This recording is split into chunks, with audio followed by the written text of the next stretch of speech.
At the international desk right here now, former Labor MP, Michael Danby, Sky News contributor, Kosha Gada.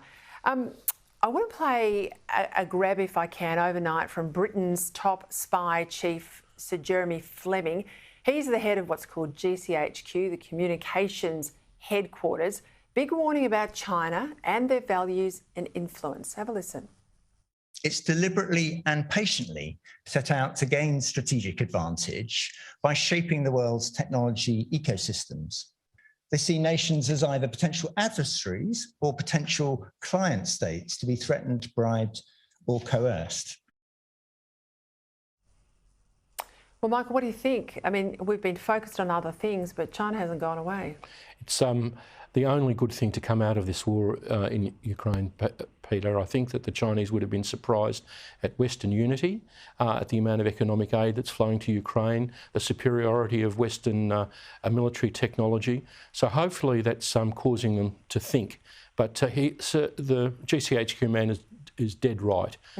They're the main threat as far as it affects Australia. And I'm still worried that Greg Sheridan is beating the drum constantly that we haven't got any new arms. I mean, both the current government and the previous government need to really be focused on. We need long-range missiles, we need sea mines, we need everything in the water because that's what's between us and China.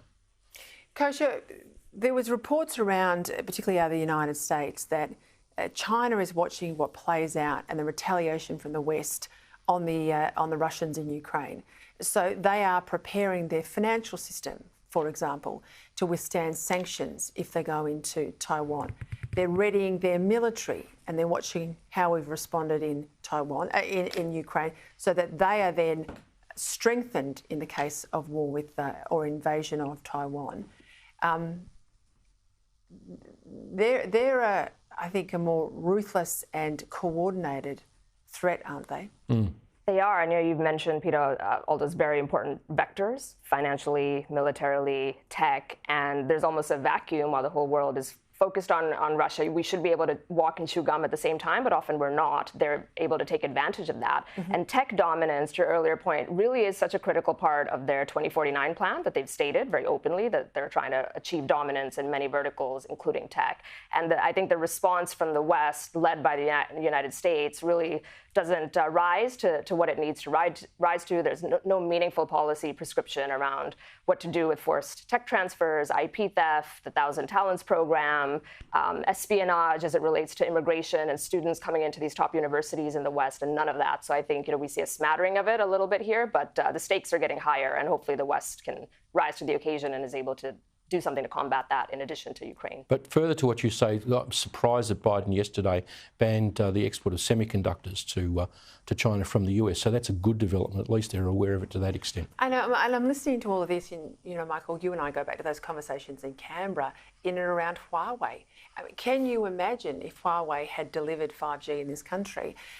Absolute critical infrastructure. Well, Australia has led the way on this, and we're good at. It took some pushing and shoving, though. Yeah, it sure did.